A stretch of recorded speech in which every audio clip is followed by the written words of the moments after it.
Hello friends, welcome to our YouTube channel Das informative. আজকের ভিডিওতে আলোচনা করব নতুন একটি নিয়োগ প্রক্রিয়া সম্পর্কে, যার অফিসিয়াল নোটিফিকেশন প্রকাশিত করা হয়েছে। তো বন্ধুরা, সেই নতুন ভ্যাকেন্সি হচ্ছে কলকাতা হাইকোর্টে ক্লার্ক পোস্টে, অর্থাৎ লোয়ার ডিভিশন অ্যাসিস্ট্যান্ট পদে নিয়োগ করানো হবে, যেখানে উচ্চ মাধ্যমিক পাস যোগ্যতায় কিন্তু আবেদন করা যাবে। শূন্যপদ রয়েছে 291টি এবং বয়সসীমা 18 থেকে 40। ঠিক আছে। তো বন্ধুরা, আজকের ভিডিওতে আমরা অফিসিয়াল নোটিফিকেশন নিয়ে সম্পূর্ণভাবে আলোচনা করব। তো অবশ্যই তোমরা এই ভিডিওকে শেষ পর্যন্ত দেখতে থাকো। কোনো কিছু জানার থাকলে ভিডিওর শেষে কমেন্টে অবশ্যই জানিয়ে দিও, এবং বন্ধুরা চ্যানেলে প্রথমবার হলে সাবস্ক্রাইব করে পাশে থাকো। তো চলো বন্ধুরা, আজকের ভিডিওটি আমরা শুরু করি। তো বন্ধুরা, এই মুহূর্তে রয়েছে আমরা অফিসিয়াল ওয়েবসাইটে, ঠিক আছে, যেমনটা দেখতে পাচ্ছ।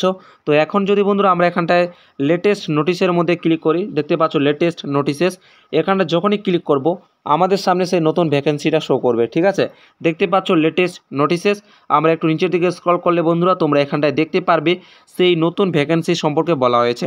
দেখতে পাচ্ছ নোটিফিকেশন নাম্বারটা দেওয়া রয়েছে 1/8/2024 regarding filling up the vacancies of 291 post of lower division assistant on the appellate site and original site establishment of the high court at Kolkata। দেখতে পাচ্ছ বন্ধুরা, যখন এর উপর ক্লিক করবে সেই নোটিফিকেশনটা তোমরা ডাউনলোড করতে পারবে। ঠিক আছে, তো এখন আমি এটা ডাউনলোড করে নিয়ে তোমাদের সাথে বিস্তারিতভাবে আলোচনা করব। অবশ্যই তোমরা ধৈর্য সহকারে দেখতে থাকো। তো বন্ধুরা, এই মুহূর্তে স্ক্রিনে তোমরা দেখতে পাচ্ছ সেই অফিসিয়াল নোটিফিকেশন। তো এখন আমরা এই অফিসিয়াল নোটিফিকেশন নিয়ে বিস্তারিতভাবে আলোচনা করব। তো অবশ্যই তোমরা ভিডিওটিকে শেষ পর্যন্ত দেখতে থাকো। ঠিক আছে, যে সমস্ত ইম্পর্ট্যান্ট ইনফরমেশন আমাদের জানা প্রয়োজন সেগুলো নিয়ে আলোচনা করব। তো বন্ধুরা, প্রথমত তোমরা এখানটায় ডেট দেখতে পাচ্ছ, তারপর এখানে নোটিশ নাম্বার, এবং বন্ধুরা এখানটায় বলা হয়েছে যে 291টি শূন্য পদে লোয়ার ডিভিশন অ্যাসিস্ট্যান্ট পদে নিয়োগ করানো হবে। ঠিক আছে, এবং বন্ধুরা এই যে অ্যাপয়েন্টমেন্ট, এটা কিন্তু পিওরলি টেম্পোরারি বেসিস, কিন্তু পরবর্তীতে পার্মানেন্ট হতে পারে, এমনটাই বলা হয়েছে। এরপর দেখে নিই ডিটেলস অফ ভ্যাকেন্সি, অর্থাৎ শূন্যপদ। বন্ধুরা, এখানে ভ্যাকেন্সিগুলোকে অরিজিনাল সাইট এবং এপিলেট সাইট দুটো পার্টে ডিভাইড করা রয়েছে, যেখানটায় তোমরা এখানে ক্যাটাগরি অনুযায়ী প্রত্যেকটা ক্যাটাগরি ক্ষেত্রে কতগুলো করে শূন্যপদ সেটা দেখতে পারবে। ঠিক আছে, যেমন ইউআর এবং ইউআরের মধ্যে এক্সামটেড ক্যাটাগরি, এক্স সার্ভিসম্যান, একই রকমভাবে যারা এসসি, আবার এসসির মধ্যে যারা এক্স সার্ভিসম্যান থাকবে, এক্সামটেড ক্যাটাগরি থাকবে। ঠিক আছে, ওবিসি, এসটি। তো সেই হিসাবে এখানে ডিভাইড করা রয়েছে ভ্যাকেন্সিটা।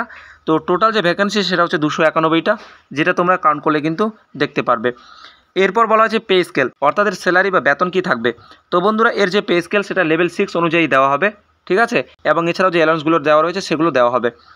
এরপর বলা হয়েছে এডুকেশনাল কোয়ালিফিকেশান, অর্থাৎ শিক্ষাগত যোগ্যতা কী প্রয়োজন। তো বন্ধুরা, এখানে বলা হয়েছে 12 স্ট্যান্ডার্ড, অর্থাৎ উচ্চ মাধ্যমিক পাস যোগ্যতায় কিন্তু এই লোয়ার ডিভিশন অ্যাসিস্ট্যান্ট পদে আবেদন করা যাবে। ঠিক আছে, তার সাথে বলা হয়েছে বন্ধুরা যে অবশ্যই রাজ্যের যে আঞ্চলিক ভাষা সেটা আমাদের জানতে হবে। ঠিক আছে, এরপর বন্ধুরা নিচের দিকে বলা হয়েছে এজ লিমিট, অর্থাৎ বয়সসীমা কী থাকবে। তো বন্ধুরা, এখানে বয়সসীমা বলা হয়েছে যে 18 থেকে 40 বছর বয়সের মধ্যে হতে হবে, যারা জেনারেল ক্যাটাগরি থেকে বিলং করবে। ঠিক আছে, এবং বয়সসীমা ধরা হবে 1 জানুয়ারি 2024 অনুযায়ী।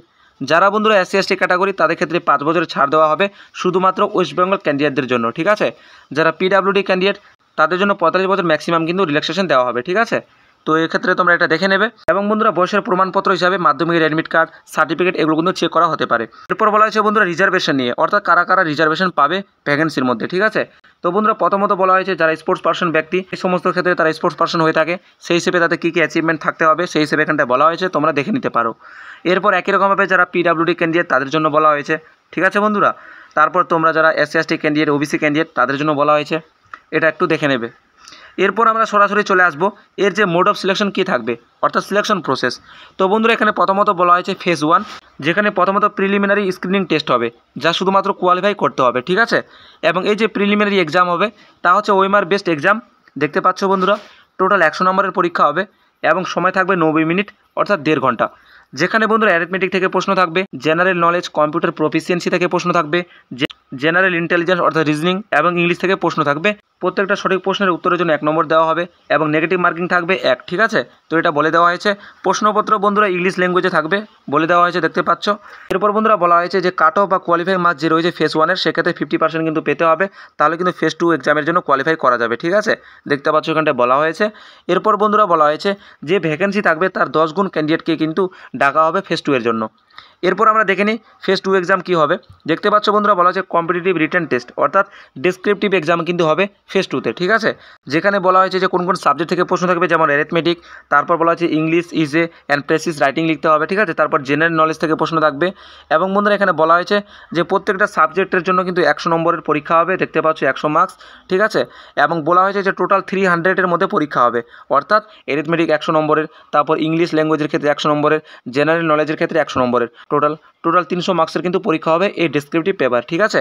এবং এখানে সময়ের কথা বলা আছে, দেখে নাও, বলা আছে written test shall be of 3 hours in a single sitting, ঠিক আছে। আশা করি তোমাদের বুঝতে কোনো রকম অসুবিধা হচ্ছে না।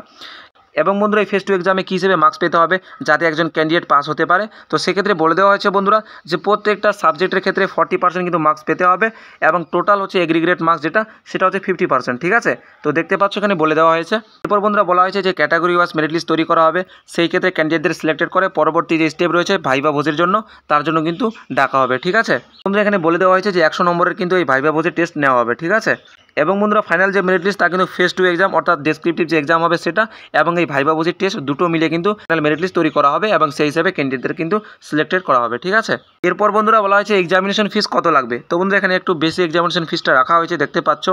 যারা SC ST তাদের ক্ষেত্রে 400 টাকা এক্সাম ফিস লাগবে এবং বন্ধুরা যারা জেনারেল ক্যাটাগরি, ঠিক আছে, SC ST বাদ দিয়ে বাকি যারা ক্যান্ডিডেট, তো সেক্ষেত্রে তাদের কিন্তু এখানে 800 টাকা এক্সাম ফি লাগবে। এরপর আমরা নিচের দিকে আসি বন্ধুরা, যেখানে বলা হয়েছে এক্সাম সেন্টার কি থাকবে, তো দেখে নাও। এখানে বন্ধুরা দুটো জোন রাখা হয়েছে, জোন 1 যেখানে সাউথ বেঙ্গল অর্থাৎ দক্ষিণবঙ্গ এবং আরেকটা হচ্ছে জোন 2 যেখানে নর্থ বেঙ্গল অর্থাৎ উত্তরবঙ্গ। তো বন্ধুরা জোন 2 এর মধ্যে তোমরা এখানে এক্সাম সেন্টারগুলো দেখতে পারবে, কলকাতা, হাওড়া সদর, চিনচুরা, বর্ধমান সদর, মিদনাপুর সদর, তারপর নর্থ বেঙ্গলের মধ্যে শিলিগুড়ি, জলপাইগুড়ি টাউন, কলকাতা, এই সমস্ত এক্সাম সেন্টারগুলো রাখা হয়েছে, ঠিক আছে। বন্ধুরা ফেজ 1 এক্সামের ডেট, টাইম এবং ভেন্যু নিয়ে কী বলা হয়েছে দেখে নাও। বলা হয়েছে বন্ধুরা ফেজ 1 এর যে এক্সাম তার যে এডমিট কার্ড সেটা কিন্তু অফিসিয়াল ওয়েবসাইট থেকে ডাউনলোড করা যাবে, ঠিক আছে, সেটা বলে দেওয়া হয়েছে এবং এডমিট কার্ডে কিন্তু সমস্ত ডিটেলসগুলো থাকবে এবং ওদের সাথে এক্সামের টাইমটা এখানে বলে দেওয়া হয়েছে যে দুপুর 12টা থেকে 1:30টা পর্যন্ত কিন্তু এক্সামটা নেওয়া হবে, ঠিক আছে, অর্থাৎ 1.5 ঘন্টার পরীক্ষা হবে। এরপর বন্ধুরা জেনারেল ইনস্ট্রাকশনে বলা হয়েছে যে অনলাইনের মাধ্যমে কিন্তু আবেদনটা করতে হবে এবং বন্ধুরা এর যে অনলাইন অ্যাপ্লাই তা কবে থেকে শুরু হবে এবং কবে পর্যন্ত চলবে দেখে নাও। বলা হয়েছে বন্ধুরা যে এর যে অনলাইন আবেদন তা শুরু হবে 5/8/2024 থেকে এবং আবেদনের লাস্ট ডেট হচ্ছে 26/8/2024 পর্যন্ত, ঠিক আছে। পরবর্তীতে জানানো হবে যে কবে তোমরা এডমিট কার্ড পাবে, কবে ফেজ 1 এক্সাম হবে, তো সমস্ত কিছু পরে জানিয়ে দেওয়া হবে অফিসিয়াল ওয়েবসাইটের মাধ্যমে। এরপর বন্ধুরা তোমাদের যদি কোনো কোয়ারি থেকে থাকে তাহলে তোমরা এখানে হেল্প ডেস্ক থেকে সাহায্য নিতে পারো এবং বন্ধুরা এর যে অনলাইন অ্যাপ্লিকেশন তা অফিসিয়াল ওয়েবসাইটটা এখানে দেওয়া রয়েছে, অফিসিয়াল ওয়েবসাইটের মাধ্যমে কিন্তু তোমরা অনলাইনে আবেদন করতে পারবে, ঠিক আছে। তো বন্ধুরা সমস্ত কিছু এখানে বলে দেওয়া হয়েছে, আশা করি কোনো অসুবিধা হবে না। তবুও কোনো কিছু জানার থাকলে তোমরা কমেন্টে জানাতে পারো। তো দেখা হবে পরবর্তী ভিডিওতে, সবাই ভালো থাকবে, সুস্থ থাকবে।